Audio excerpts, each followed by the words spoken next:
Welcome to our channel. Today we how to restore Retool app data with Postgres backups, detailed guide step by step clearly. To begin the restoration process of your Retool app data using Postgres backups, first, ensure you have your backup file. Log into your Postgres database using your preferred database client or command line interface. Identify the database you want to restore. Ensure there are no existing connections to the database. If there are active connections, terminate them to avoid conflicts during the restoration process. Once the connections are terminated, drop the existing database using the command drop database your database name. Now, create a new database using the command create database your database. Next, locate your Postgres backup file.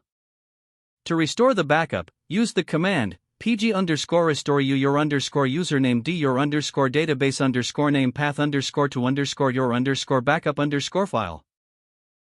If your backup file is in a custom format, use fc flag with the pg_restore command. You may need to specify the host and port if your database is not running on localhost using H&P flags. Monitor the restoration process for any errors that may occur. Once the restoration process is complete, verify the integrity of the restored data. Connect to your Postgres database and check that your tables and data are present as expected. If everything looks good, you can now reconnect your Retool app to the newly restored database. Make sure to update any environment variables or configuration files to point to the correct database credentials. Test your Retool app to ensure that the functionality is intact and the data is accessible. With these steps, your Retool app should now be running with the restored Postgres data. If the page does not load, refresh the browser or try again in a private or incognito window. Make sure you are using the correct email address, then retype it carefully to avoid small typos. If your password is not accepted, use the reset option and create a new strong password you can remember.